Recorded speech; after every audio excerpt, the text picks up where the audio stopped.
I'm Gilbert Gottfried. This is Gilbert Gottfried's Amazing Colossal podcast. I'm here with my co-host, Frank Santopadre. We're once again recording at Nutmeg with our engineer, Frank Verderosa. Our guest this week is one of the busiest, most versatile, and most admired actors of the past 4 decades. You know his work from iconic movies like War Games, Ferris Bueller's Day Off, and The Lion King, as well as dozens of other popular films, including Glory, Biloxi Blues, Torch Song Trilogy, The Freshman, The Cable Guy, Inspector Gadget, Tower Heist, B-Movie, and a film that the two hosts of this show are especially fond of, Election.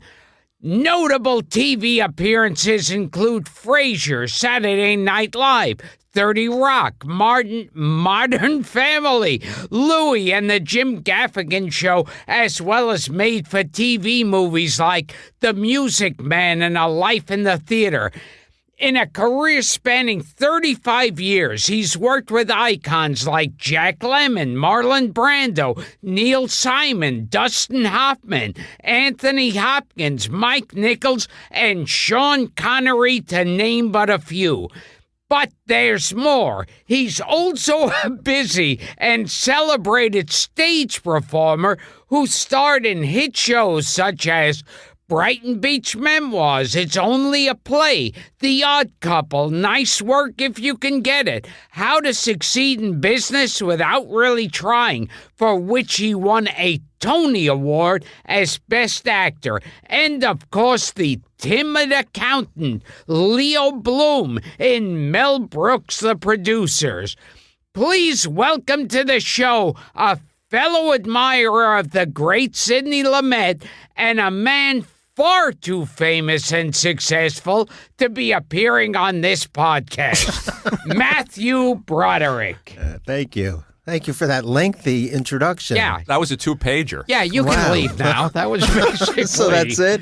That's That was the rare great. intro that's 2 pages. Thank you. And I gotta tell you, as we're recording today, Matt, you have already done a matinee. Yes. So you've done a matinee, and in the middle of it, you're doing this interview, and then you got to rush back tonight to That's do right. another play. I know. Yeah. So we appreciate that. Oh, my pleasure. What a trooper. But I have to preface this interview by saying what everyone has told me not to say. Uh-oh. I fucking hated Ferris Bueller's Day Off. Well, way to welcome the guy. Who told you not to say that? I may have said don't lead with it. Oh, don't lead with it. Warm him up. Yeah. Now, Why do you hate it?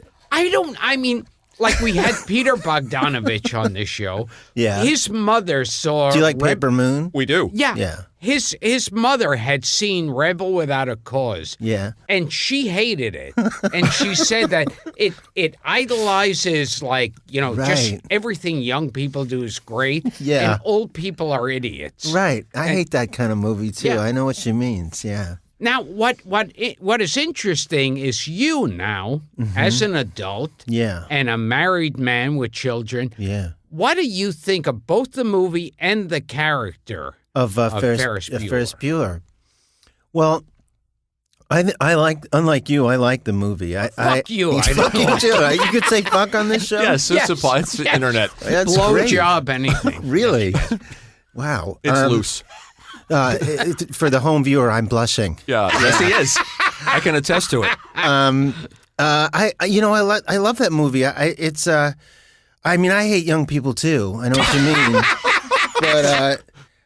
But I like the, I think John Hughes did a beautiful job. I think it's like a wonderful little lark, and I'm amazed at how it's held up. Just celebrated an anniversary. 30 Yeah, years, 30 years, I Yeah, think. Yeah. Everybody keeps telling me their happy birthday, 30 years. A lot of people come up to you and do dialogue. Well, five. Yeah. 5. Yeah. But it's interesting that after the success of that movie, a movie I fucking hated, by the way. Yeah, you said. But he loves election. I did. We're trying to mitigate this. Thanks. And it's like, I'm sure after the success of that movie, people are coming to you with scripts like, oh, this is a smart-ass guy who's always wheeling and dealing and ahead of everybody. Yeah, I was a little bit doing that before because the Neil Simon plays, Brighton Beach and was a kind of a wisecracking writer guy, different, a little bit. But I was already in the habit of the kind of know-it-all or whatever. And after that, like everybody though, you try, particularly when you're starting out, you get scared. I'm gonna just always have to. I got to make sure I show everybody I can do everything, So I was trying to, it might not look like it, but I was always trying to find parts that were different from what I had just done, Because Ferris Bueller is this character who, did I mention, I fucking hate. Yeah. And when I see you in that, and this is a compliment, actually, because when I see you in that, I want to punch you out. Right, thank you. And, That's how convincing it is. It's great. But then you also do films like Election and other parts where you're a total loser. Yeah. And you're just like dumped on.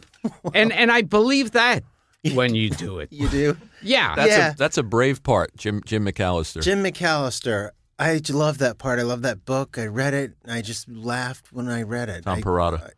Tom Perrotta and the screenplay too, Alexander Payne, and it was I hadn't played a part that dumpy, I don't think, at that point. Then I got stuck in those for a while though. Anytime you have anything goes well, they go, this is what he does, and you do too, and then you think, oh God, I've been playing these kind of schmucky, put upon guys for 5 years pass, and you say, what's happened? Maybe a credit to you though, because that role is you're just so perfect in it. Well, thank you. Yeah, no, I it's a great role, but I started feeling like I got to make sure that it doesn't seem like I always have to play the schlub. You know what's funny? Because we just presented at the Film Forum. And we just introduced the King of Comedy.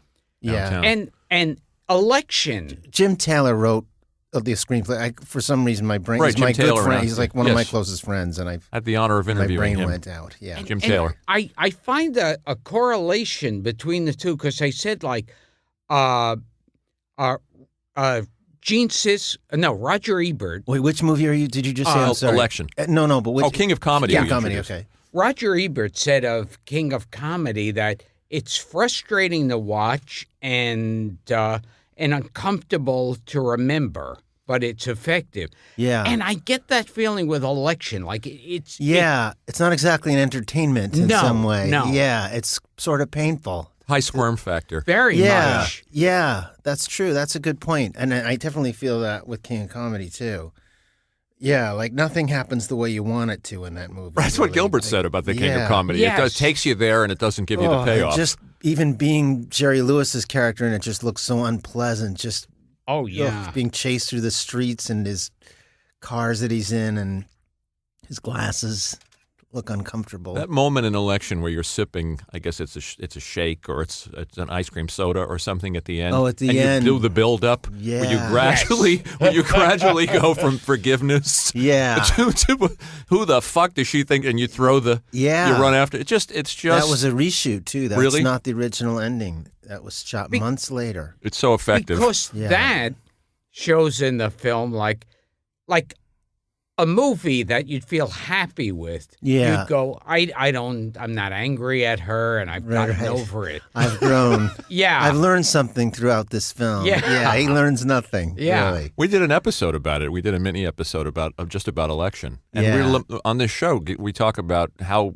few actual black comedies you see anymore. Yeah, there's the Jeffersons. Well, cut that out. Good times. We're talking about movies. Well, This is very you're a movie controversial. buff. And movies like Where's Papa? Yeah. You know, that they don't do that. What you saw in the 70s, those kind of really dark comedies, aren't done so well or so often today. And Election is one that really nails it. No, he loves the 70s, and he even cut in 70s footage toward the end of that movie. There's working in New York, they show just people from the 70s for no reason at all, except that he likes that.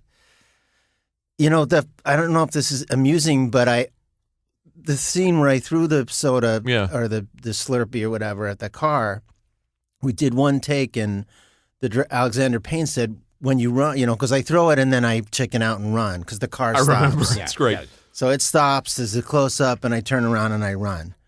And the White House is behind me, actually. I don't know if you can see in the film, across that little park. Right, because she goes to work for... Yeah, so he said, just run into that park, just run and just keep running because it might even be the end of the movie. The credits could start as you're just disappearing, this little person running off into Washington. So I just ran straight into that park. And every, what I thought was a homeless man in the park across the street from the White House are all Secret Service. They're teeming with Secret Service people who just saw me running as fast as I could toward the White House. And all came at me. I swear to God, there were 20 guys around me immediately. Wow. Dressed like bums and everything. The newspaper guy, the hot dog man, everybody was on me. So don't just run like a crazy person across the street from the White House. Take heed that advice. I want to give a shout out too to some of his other films. I mean, their films. I mean, Citizen Ruth is great. Yeah, I love Citizen Ruth. And about Schmidt. And yeah. No, he's great. I'll see anything he makes. Me too. Let's talk about, you're a New Yorker like us. Let's just talk a little bit about growing up here in the city. Mm-hmm. And I know I was telling Gilbert, you're a TCM watcher. You're an old movie buff. I am. And you grew up. Your dad was also an actor, James Broderick. Yeah. And Gil and I were talking about him, and we were talking about a Twilight Zone episode that he's in with James Whitmore. That's true. Yeah. Yeah, and it's an odd length, so you don't see it very often. It's one of the hour-long ones? One of those hours? Yeah, or 45 minutes or something. There's a few of those. Yeah, and they don't put them on the regular Channel 11 at 11:30 when I was a kid. It's just like one of my favorite Twilight Zones. It has to be a marathon, then you'll see it. Yeah, one of my favorite Twilight Zones is the Gig Young. I don't know if I know that That's one. like A Mile from Home, where he goes back to. Is that where he meets he meets himself as a he meets child? himself, and that's one of those hour-long. Yeah. Great. On Thursday, we leave for home with James Whitmore and your dad. Is that what it's called? Yeah, I have a still from it. Yeah, there's a little clip on YouTube, and if you go to Hulu and you pay the $2, you can watch it. A guy who was in it said, "I have this picture of your dad." Wow. Yeah, he came to a play just not that long ago, and he brought me this. He said, "You'd probably like to have this." Watched your dad in Dog Day Afternoon. Yeah, too. I watched him shoot some of that. You did? Tell us. I went on the train with him and spent the evening watching them all pretend to be hot in very cold weather. Agent Sheldon. FBI Agent Sheldon. Mm-hmm. I just watched it again last night. I met Al Pacino while they were shooting, and I was, for the first time that I remember, starstruck. Unable to, I was like, hi, like that when I met him. Do you remember anything about Al Pacino, how he was working there? Or? No, I didn't. I was just a kid. I just remember I couldn't believe it was Al Pacino. Yeah. Because I don't know why I would, I guess because of Godfather already. Oh, yeah. Right. So you must have been 12 or something. Something like that. Yeah. So both you and your father worked with Sidney Lumet. That's right. Your dad in that movie and also The Group. Yep. With Candice Bergen. Yep, and a bunch of, I believe, live television things in the 50s. Oh, cool. That. Yeah. Theater, whatever those are called. Playhouse 90 and that kind of stuff. Yeah. Craft Playhouse. Playhouse. And he did The Iceman Cometh that Sidney directed with Jason Robards for live television. Oh, I forgot one. I know which you can buy. Iceman Cometh. Mm-hmm. Now, that was a story I found interesting, is that after your father passed away, you were doing The Return of Max Dugan with Jason Robards, who was a friend of your father. That's right. And he helped you deal with your father's death. That's true. Yeah, it was my very first job. I knew my father was sick, more than sick. I knew he was not going to live, honestly. And it was my first job, and I didn't know anybody in California. And I didn't even tell anybody at work. They didn't know. But I told Jason had known my father, so I did tell him. And he said he was just so miserable to hear it. But from then on, basically, always made sure I was in the group that went to the commissary, just took me to his house, his son, everything. He just took care of me, basically. So he treated you like his son. Yeah, he kind of did. I mean, he He was a hilarious person too. It wasn't all like, he was just a great guy. And I remember I smoked at the time, and he had quit smoking. And I was walking by his camper, and I said, no, I won't come in. I have a cigarette. And he said, no, come in. I like to breathe it in. So he'd make me come into his camper with my cigarette. It's a nice story that he did that for you. Except cancer later. Except for that. No, yeah. But and your dad's work. I mean, I want to tell our listeners, too, to check out Alice's Restaurant. Yeah, that, too. Fun in that one. Yeah. No, Jason was amazing to me. And I think he had that. There were a couple of, he was one of those guys who was always good to young actors, He was an inviting, welcoming guy. He was kind of like, he was great. I loved him. We talk a lot about movies of the 70s and New York movies, and I didn't find this doing a lot of research on you. I didn't find that specifically, but I know you like old movies, and I know you've been a lifelong New Yorker. Yeah. So I'm only going to assume that you have a fondness for those kind of those Lumet pictures that we talk about, where you see, like taking a Pelham 1, 2, 3, which your dad's in. The Pawnbroker. Not a Lumet movie, but I don't know the Pawnbroker is a Sidney Lumet movie you should see with Rod Steiger. Yeah, Rod Steiger. Oh, I should know that, and I don't. Yeah. But you got to be because you grew up in it. Oh yeah, yeah. No, I love Sidney Lumet. I love I also like even older movies. The really peculiar when New York is just clearly a movie behind. Oh yes, yes. I even like that. I've heard you say you're very comfortable living in the 1930s. Yeah. I got to get out of that. It's bad. My daughter said to me, "Why do you only watch gray movies?" How old is she? She's 7 now. Gilbert and I has said an that because age, they don't threaten me. Yeah. I don't feel threatened. Yeah, I heard you say that things that are too modern are too a little modern. bit There might be an unsettling to you. actor that's doing better than me or something. There's all that issue. But if everybody's dead, I'm pretty comfortable watching the movie. And you worked with Brando. I worked with Brando. Yep. How did that happen? Yeah. Now, there's No, tell me. There are I was working on the Joy Behar show. It's at HLN. I don't know if you'll even remember doing it. And she made you do your Brando impression. Yeah. It's quite good. It's lost a little something, I think, as the years have passed. I do the kind of soft one. I don't even know how to do it. Maybe it'll come later. It's pretty good. Isn't? Yeah. Oh.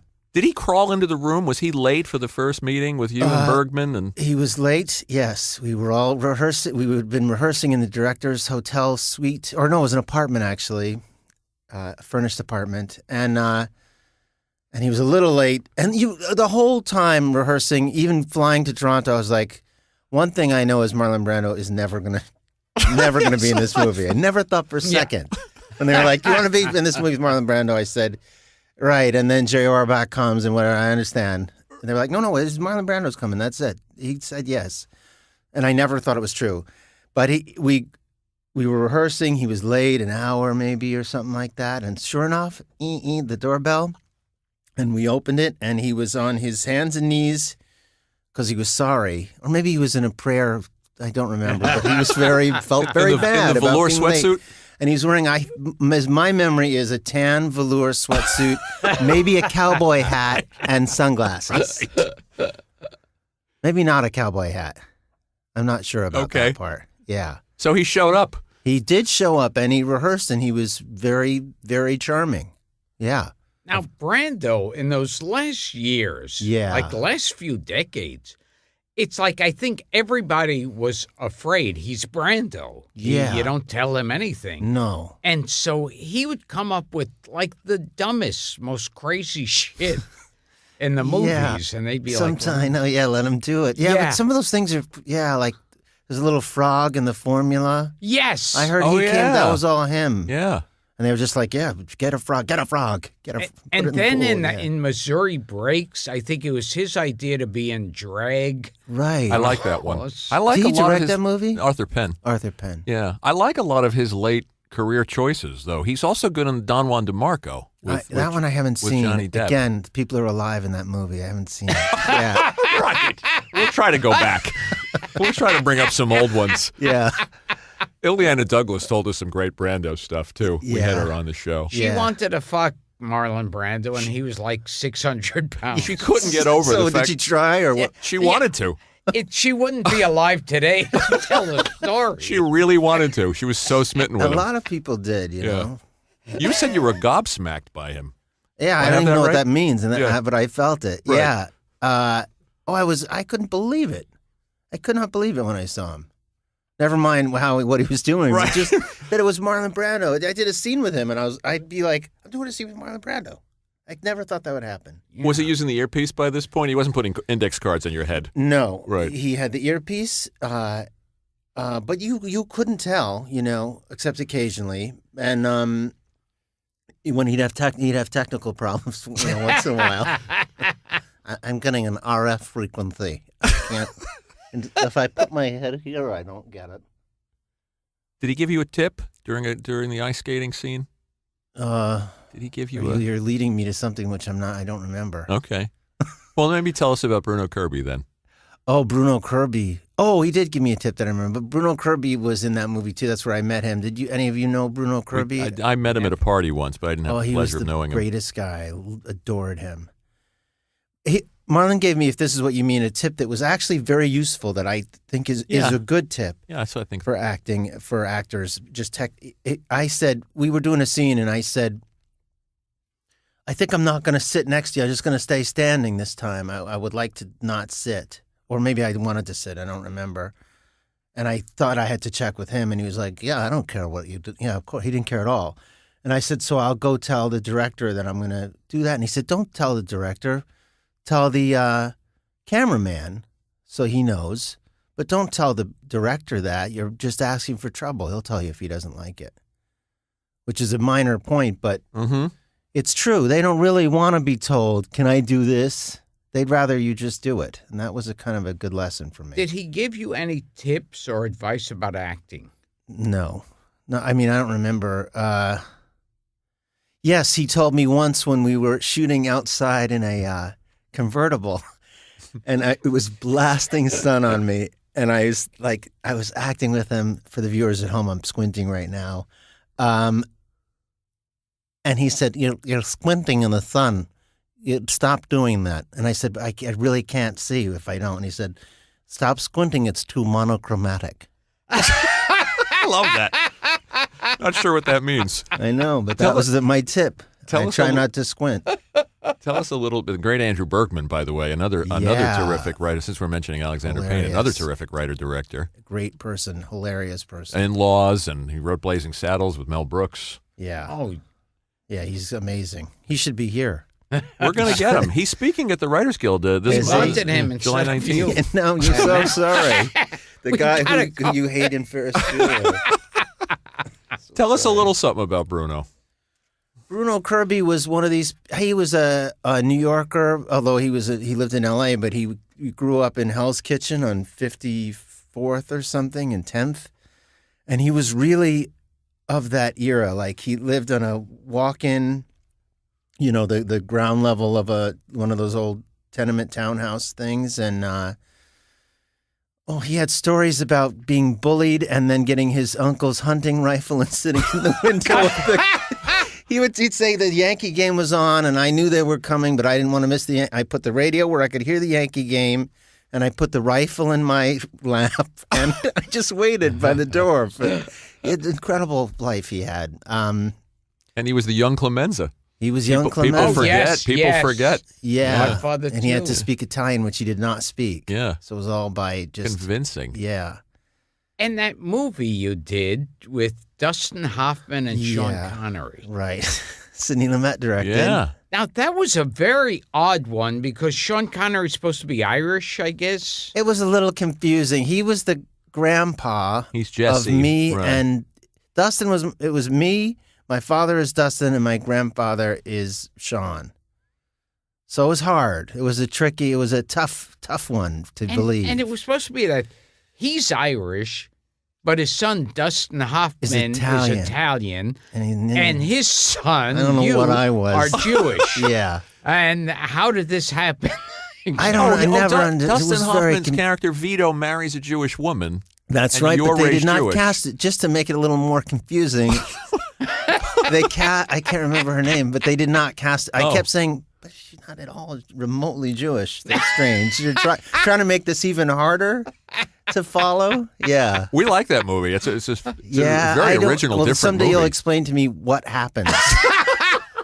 The screening was done, and I was like, "What did we steal? And does anybody know what just happened?" Oh, you And the guy who's planning the robbery is Chinese. yeah, BD Oh, B.D. Wong. Yeah, just Yeah. to add. right.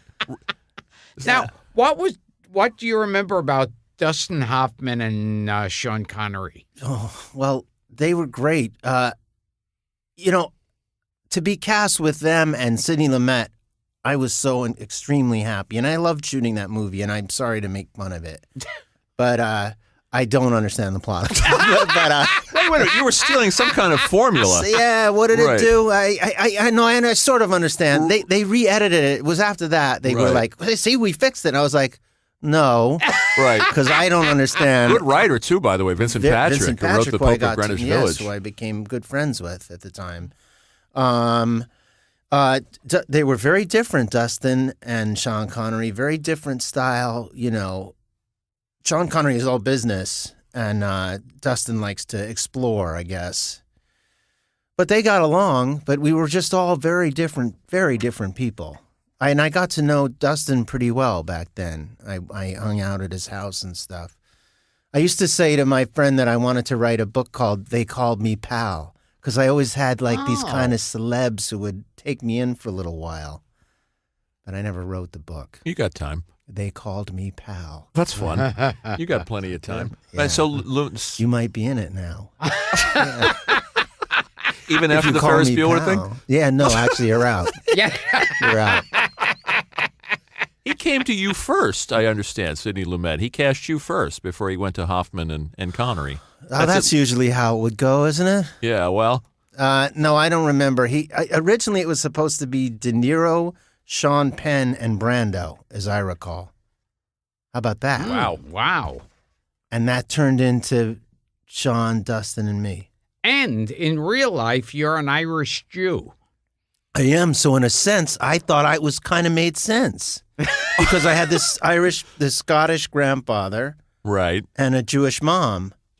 Like it could have been. And Leo Garcia was an Irish Jew. Did you know that, Matthew? Leo Garcia From the Bowery the Bowery Boys. Boys. Oh, really? And And so is Kenny Lonergan, my friend. That's right. Kenny Loggins? He's Oh, Kenny Lonergan. He's an You- Irish Jew. Jack Warden. He's an Irish Jew? Love Jack Warden. Yeah, Harrison we Ford, talk Irish about him. Jew. Is that true? Yeah. I didn't know Harrison Ford was Jewish. Yeah. He's so strong and handsome. That's amazing. He knows. Ben Stiller, Irish Jew. Yeah. Yeah, I guess that's right. Yeah. That's I right. guess Yeah, it's- that's right. I went to a psychiatrist once who said, I don't know which part of you is more guilty. I just don't know what to do.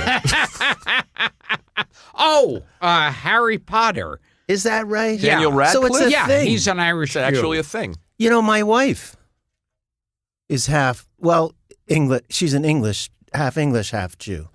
Ish. Yeah, and your wife, for anyone who doesn't know, Sarah Jessica Parker, excuse Yes. me. Yeah. Yes. Now- He knows every person that's Jewish in show business, and it's come up on this Rod show. Carew, they always... Rod Carew. Yeah. Yeah. He knows who Rod Carew is, but now, if he did. is it true Yeah. that when you're Carew. having sex with Sarah Jessica Parker, Yeah. that you This sounds dress fine. up Ask anything. you dress up as Leo Garcia and she dresses up as Hunts Hall. That is true. That is true. I'm just glad he knows who Leo Garcia and Hunt Yes. Hall are. Tell us. I don't know where to go. You've done so much. You've worked with everybody. I can go back to It's the funny. Bowery Boys. You can be boring even if you've done all that. Tell us about Jack Lemmon. This one of our favorites. Jack Lemmon, I worked with. Yeah, he was great. I did a not Sidney Lumet, David Mamet play for TV that A Life in the Theater in L.A. And I got to know Jack. Jack Lemmon kind of kept to himself. Uh-huh. Very, very nice. Very nice. Down the line to everybody, very classy. But I never really got to know him. He was not like, come to my house Sunday, we're having a little thing. He was not one of those guys. He Right. got in his car and his car that said J-Lem on it, I like the that. license plate. We've talked about Jack Lemmon on the show. You like Jack- Save the Tiger. Yeah. Oh, yes. And Jack. Well, Jack Lemmon was also a drinker. That I think. Maybe I don't know if he still was. Yeah. That I don't know. But he said every take. This is a known thing, I think. Before every take, he would be. He was loose. You know, he would talk. You could be talking about the Dodger game or whatever right up until action. Like he wasn't one of those unprepared. Yeah. But he would say, "Magic time." You just very quietly say that just before his first line.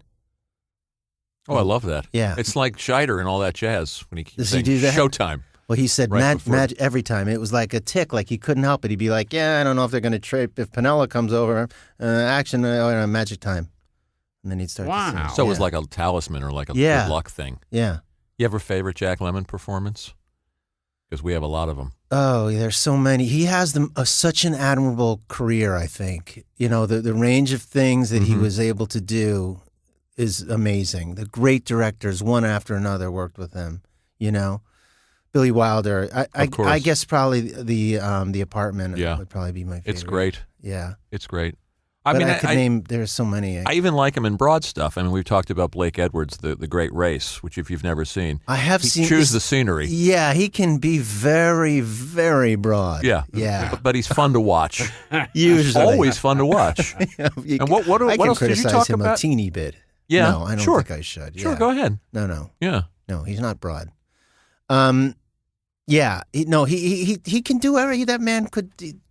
He's the versatile actor Yeah. I if mean, there ever was drama one. and comedy. No were equal. problem. Yeah. No problem. Yeah. Always. Oh, you like How to The Murder Out Your of Wife. Town. Oh, yes. Which one? How to Murder Your Wife. I don't think Oh, you I've should seen catch it. up to that one. Lisi, Terry Thomas, and of course music by Neil Hefti. Neil Hefti, who composed the course. Odd Couple theme. Really? Bring it back to. Now, how do you feel about The Out of Towners? Do you like that movie or not like it? This is funny. I actually saw the Out of Town. No, not the Out of Towners. I mean the Sandy Dennis one. Yeah, the Yes. first one. That was funny. Yeah. That was very funny. I remember then they tried to remake it with Steve Martin and right. I haven't seen that one. I Right. forget Goldie Hawn? Goldie Hawn. Yeah, was Yeah. Goldie Which Hawn. didn't work as well, but the I didn't Jack see that Lemmon one was very funny. Funny and very very dark. Yes. Like for a comedy, remarkably unpleasant. Like it's dark. Yes. People are constantly getting hurt. It's really kind of awful. But we like that. There's Yeah, people, who doesn't? Yeah, people being hurt, having to sleep in the park, Yeah. being mugged. You're like, where's the joke? yeah, and it's like, so it Oh is no, that man, I need a root canal. Yeah. That's it. No, Well, wouldn't you laugh. put Prisoner of Second Avenue in that category as well? Yeah. Yeah, I love that movie. Us And, too. and it's funny, Prisoner Second, that was Jack Lemmon in the movie, and I saw it on Broadway with Peter Falk. Oh, did he do it on Broadway? Yeah, Yeah. that was a you very saw it with funny- Peter Falk and Lee Grant. Yeah, Yeah. who we're going to have on the show. Oh, Next that's week we have nice. Lee Grant. And Anne Bancroft. The wonderful Jack in the Anne movie. Bancroft, who's so beautiful in that movie and great in that movie. I really like that movie. I don't find it as dark as what we were just talking about. It's that dark side of Neil Simon. Yes, though, it if is. you will. Yeah. Then they want to get a children's camp because he can't get a job, and they're like, want to put money and buy a camp. Or something. It's really sad. We're suckers for any New York movie of the 70s. Yeah. Basically. And he steals Sylvester Stallone's wallet. Yes. That's right. Yeah. That's I right. got him back. He's- I finally got him. You left your wallet on the counter. That's not your wallet, right? Yeah. And then he goes, "Oh my God, I mugged a kid." Yes, Stallone is on screen for like a second. Yeah, just running Yeah. from Jack Lemmon in terror. Isn't he Yeah. a hoodlum in Bananas, too? Yes. Yeah, on the Stallone? subway train. with the Yeah. porno magazines. And I just, which brings me back to Harrison Ford in some movie shows up as a bellboy. And he Really? walks in the hotel lobby and he should know goes, this. "A letter for you, sir," and walks out. Wow. I should know this. Yeah. Shame on me that I don't. There's so many people we can ask you about, so many things. I mean, since we're talking about Neil Simon, Yeah. I mean, what was your experience of? You work with arguably the two greatest comedic Oh, I know. writers of Right. The latter part of the 20th century, Neil Simon and Mel Brooks. Yeah. Well, it was amazing.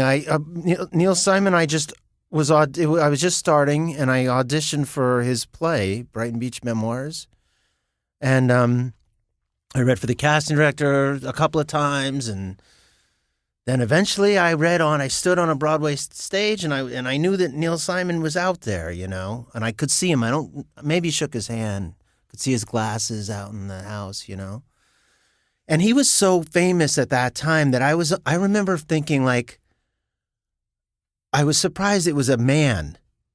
I thought it was like a small factory in a town in New Jersey. I thought that's what Neil Simon was. Yeah, like it must be a team of people. exist. Right, Neil and Simon. Yeah. Like it's a company that makes shows. Right. Manufactures shows. That's interesting. Yeah. I was really surprised that it was just him. And then it was an amazing thing to happen. I got the part. I don't know how that happened. And then you worked for him a lot. Then I worked for him. He did then the same day as I read, when I finally read for him and the director in the morning, and they were like, hang around, and we want you to read with Željko Ivanek, who's going to be playing the brother, see if you have good chemistry. And then while we're waiting for Željko, will you take a look at this movie script?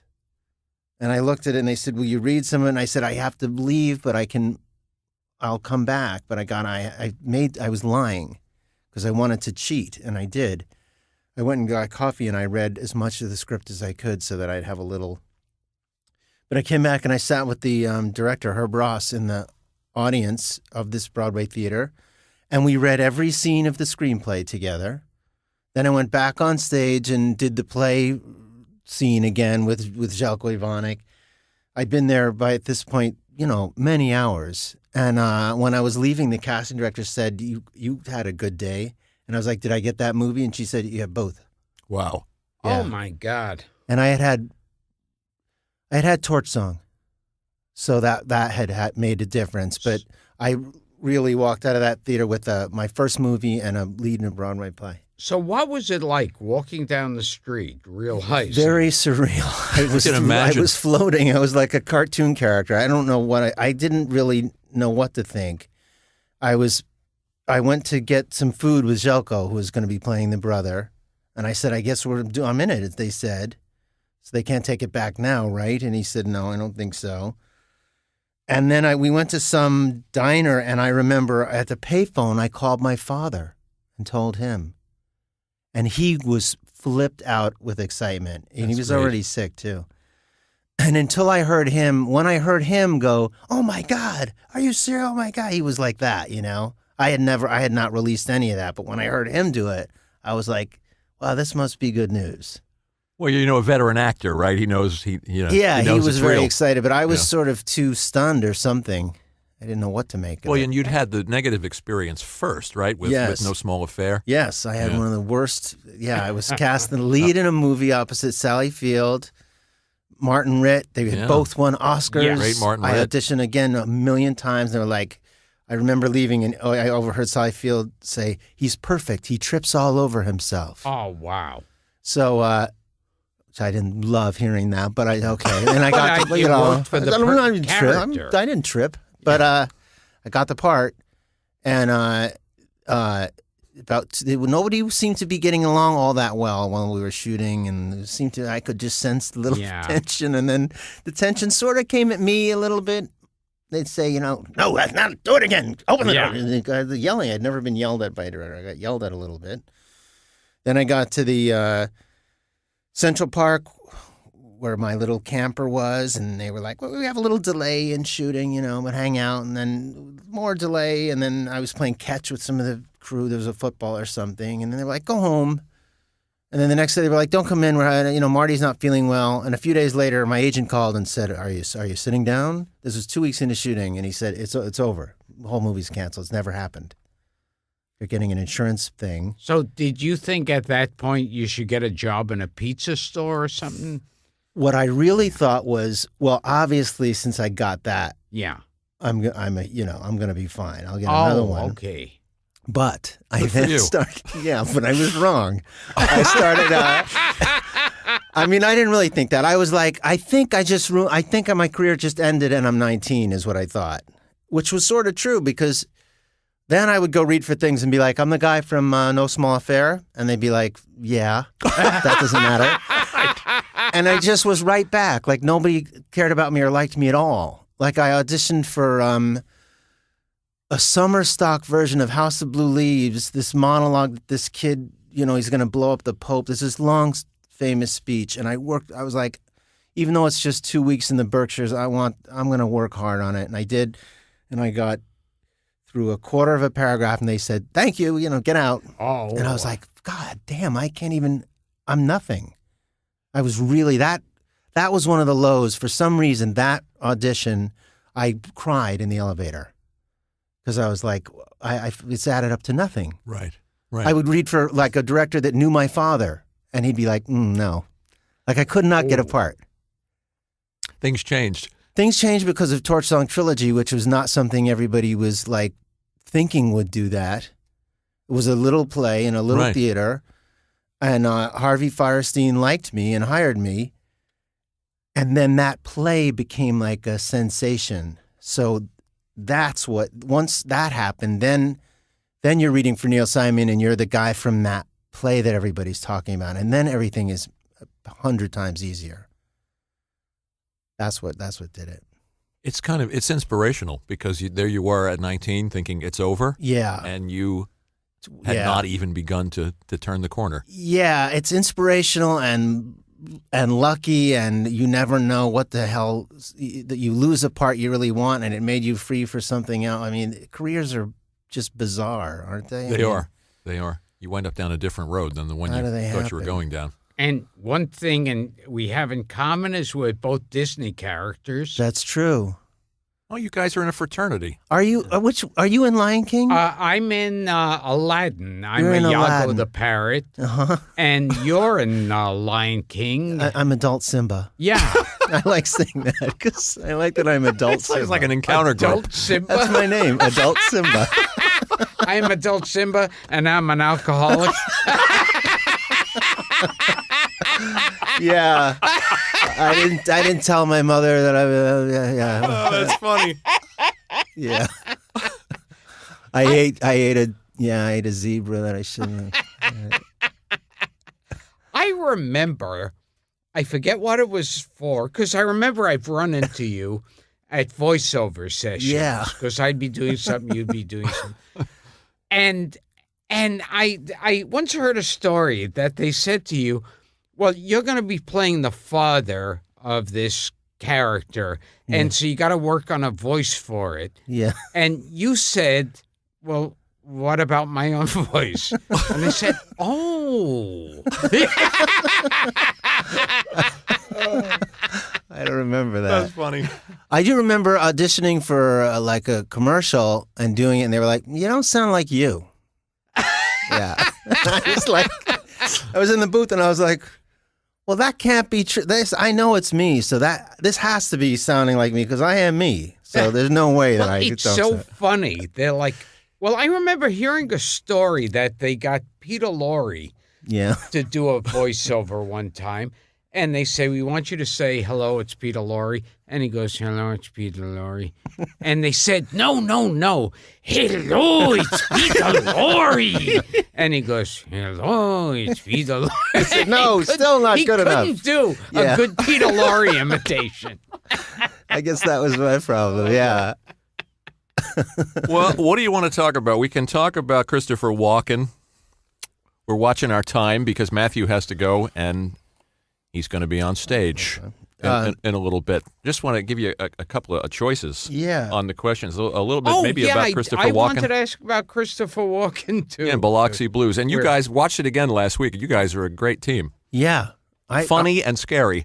Yeah. Which, both of us? That movie. Oh. And the tension. Yeah. That's what it should be.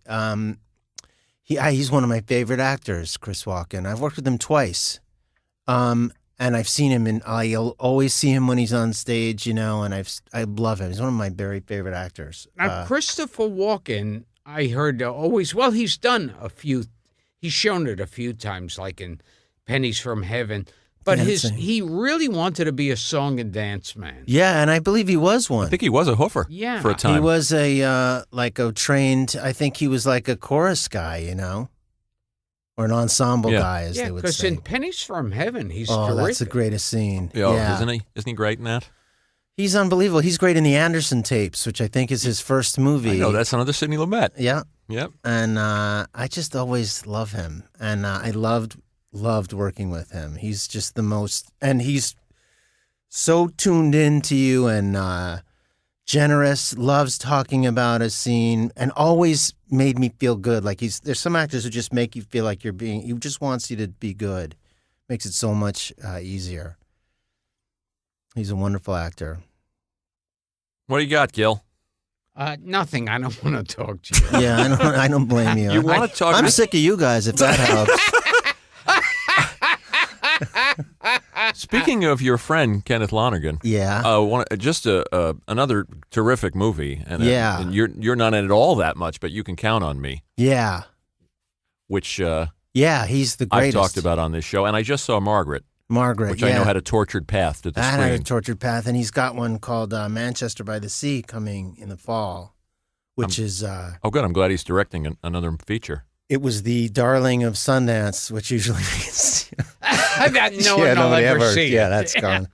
But not this one. It's really he got like the best reviews of his career. It's a wonderful movie.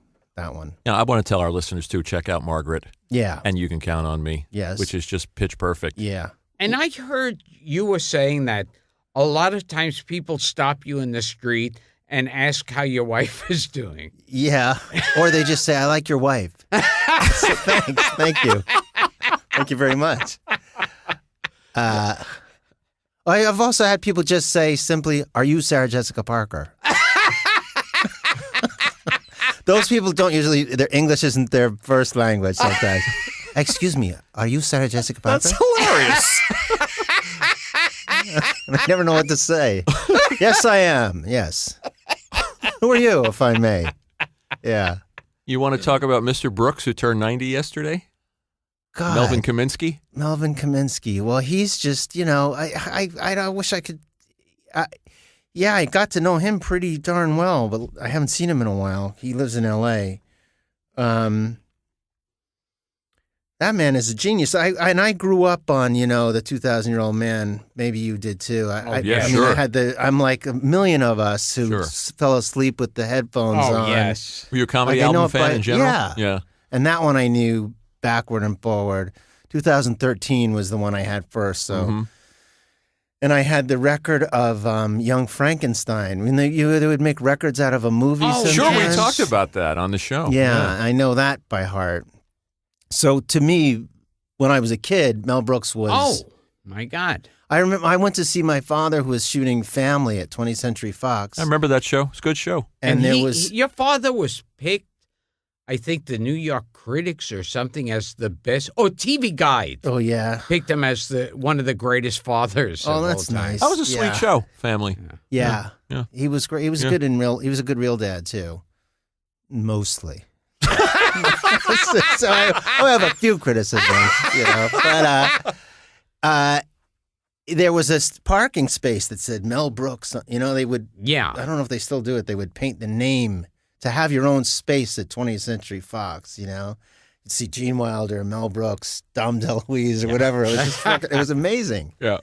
And now, I got to bring up Godzilla. Yeah.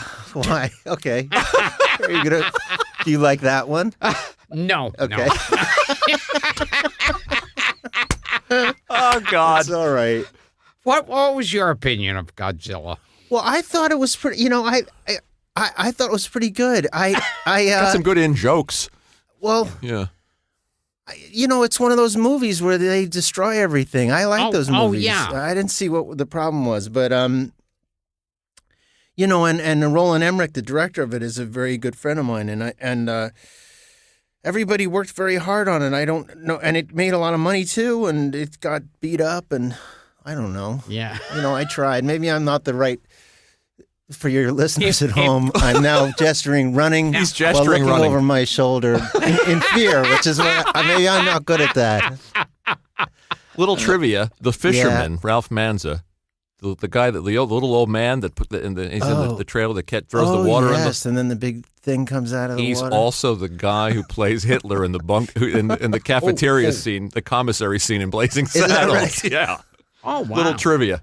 Okay. And Matthew's got to run because he's got to get on stage. You have to get back. Can I tell you one thing before I leave? Sorry. Go. All right. Okay. No, go. Just because we said about Mel Brooks, I met back then in the commissary. Yeah. When Jason Robards was eating with me, and he took me out, and we went through the fancy area of the commissary, and Mel Brooks was there. He said, Jason Robards. He stood up at the table and he said, I have a role for you. I have a wonderful role for you. It's a Kaiser role.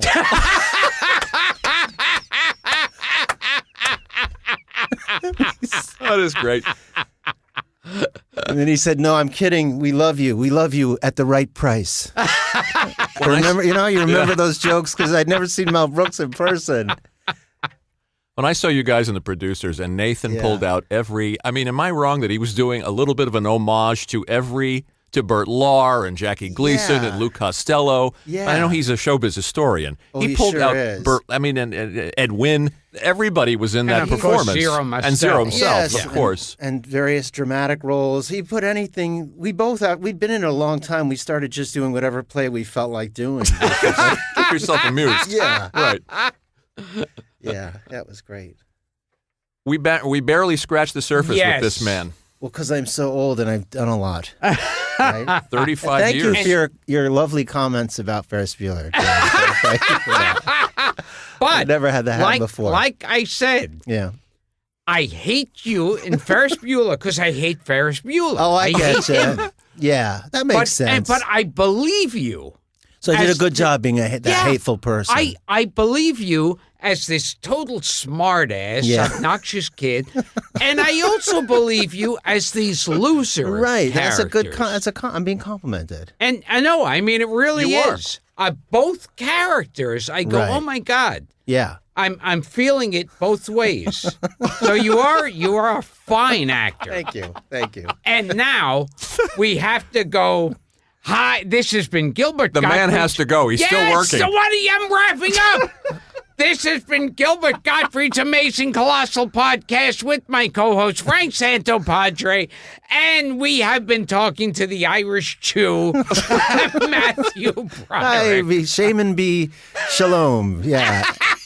Thanks, Matthew. Thanks for being a sport and putting up Thank with his. you. It was a real pleasure. It's a busy day for you, and I appreciate it. Oh, yeah. We both appreciate it. No problem. Thank you for having me. Thank you.